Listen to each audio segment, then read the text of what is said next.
Hello my dear students. तो आज हम अपनी नई पोइम स्टार्ट करने वाले हैं जिसका नाम है मिरेकल्स। और ये पोइम जो है this poem is written by Walt Whitman. और ये आपकी क्लास 10 की जो पोइट्री सेक्शन है उसकी सेकंड पोइम है। So coming to our first question, the usual view of a miracle is that it seldom happens. What does Walt Whitman think about the miracles?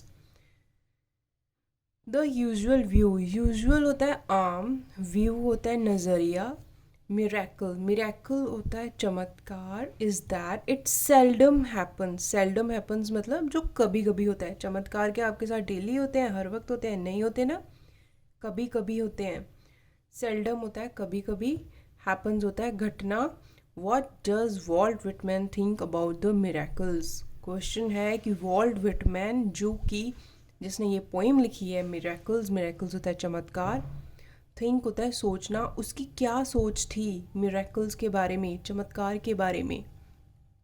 इसका answer है according to Walt Whitman. According to Walt Whitman, Walt Whitman के अनुसार, according होता है अनुसार, each and every thing, हर एक वो चीज़, of the world that brings us joy and peace, joy होता है खुशी, पीस होता है शांति, is a miracle.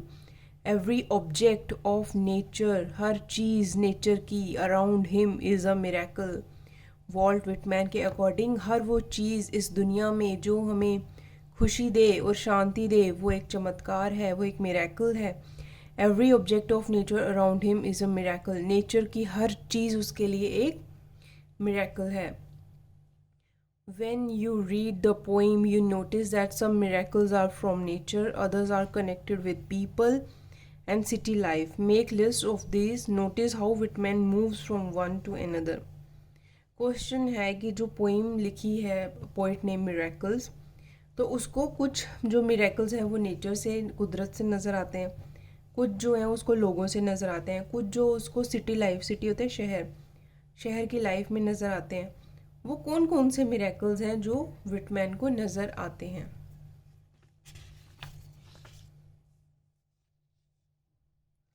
Now coming to its answer,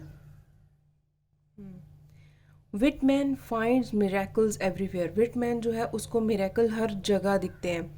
he sees miracles in the people he talks to, जिन लोगों से वो बात करता है उसे उनमें मिरेकल्स नज़र आते हैं, चमत्कार नज़र आते हैं। He sees miracles at the roof of houses, लोगों की घरों की छतों पर उसे मिरेकल्स नज़र आते हैं। And in the world of nature, और कुदरत के जो वर्ल्ड है, जो कुदरत का वर्ल्ड है, जो कुदरत की दुनिया है, कुदरत में भी उसे हर जगह मिरेकल्स नज़र आते हैं, चमत्कार नज़र आते हैं। कहाँ कहाँ नज़र आते हैं उसे कुदरत में? The trees in the woods, the trees in the woods, यहाँ पे वुड्स का मतलब है जंगल, ट्रीज़ का मतलब है पेड़, जंगल में पेड़ों में उसे नज़र आते हैं।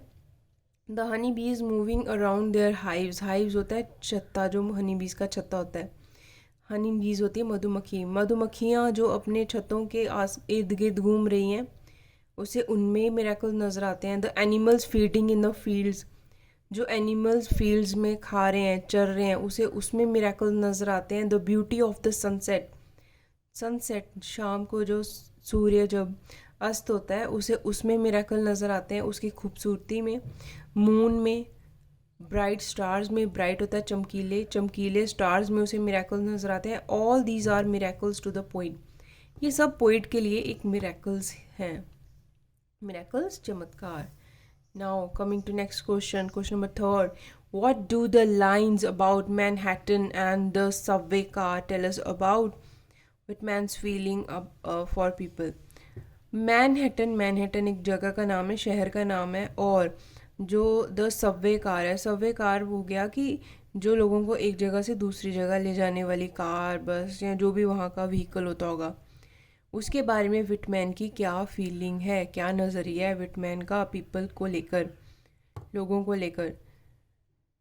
जो भी उसने लाइंस लिखी हैं पोइम में इन लोगों के बारे में, मैनहट्टन और सबवे कार के बारे में, उन लाइन से तो हमें यही पता चलता है कि the poet has no prejudice against town life और इट्स पीपल। पोइट को कोई भी कोई शिकायत नहीं है लोगों से, पोइट को कोई घमंड नहीं है कि वो सिटी लाइफ में रहता है, उसे हर जगह मिरेकल्स ही नज़र आते हैं। सिटी लाइफ में भी उसे लोगों में मिरेकल्स नज़र आते हैं, चमत्कार नज़र आते हैं। और मैन मेड आर्किटेक्चर, जो भी एक मैन मेड चीज़ें होती हैं जैसे कि घर, बिल्डिंग्स, लोगों की छतों के ऊपर उसे मिरेकल्स नज़र आते हैं, हर जगह उसे मिरेकल्स ही नज़र आते हैं। Now question number 4 and 5। Question number 4 and 5 जो है वो इतने इंपॉर्टेंट नहीं है एग्ज़ाम के व्यू पॉइंट से, और ये जो है ये क्वेश्चन के जो आंसर है हर एक के बच्चे के खुद के आंसर्स होंगे, क्योंकि आपकी खुद की लाइफ के बारे में इसमें पूछा हुआ है इन दोनों क्वेश्चंस में। Now coming to question number 6, what are the images used by the poet in the poem miracles. Miracles poem में पोएट ने कौन कौन सी इमेजेस जो है, इमेजेस मतलब कौन कौन सी इमेजिनेशन उसने यूज़ की है। Images used in the poem are wade with naked feet, stand under trees, look at strangers opposite me।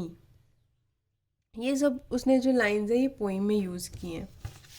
And sit at table at dinner, यानी कि उसे ये सब चीज़ें उसने कब बताई हैं, जब उसे इन सब चीज़ों में चमत्कार लगे हैं। जो लोग उसके साथ टेबल पे उसके सामने बैठ के डिनर कर रहे थे उसे उसमें भी चमत्कार नज़र आए।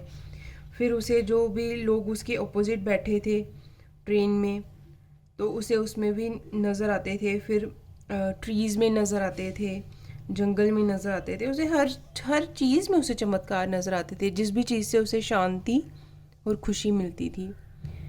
Now coming to question number 7, इतना इंपॉर्टेंट नहीं है एग्जाम व्यू पॉइंट से। Is there any rhyme scheme in the poem, क्या पोइम में कोई राइम स्कीम है। पोइम में कोई भी राइम स्कीम नहीं है। पोइट ने एक फ्री वर्स में पोइम लिखी है, मतलब बड़े ही फ्री स्टाइल में उसने पोइम लिखी है, कोई उसने राइमिंग स्कीम फॉलो नहीं करी है। ये थोड़ा हायर लेवल का हो जाएगा concept, rhyming scheme and all that, इतना इंपॉर्टेंट नहीं है एग्जाम व्यू पॉइंट से। ओके स्टूडेंट्स, सो पढ़िए अच्छे से और हेल्दी रहिए। That's it.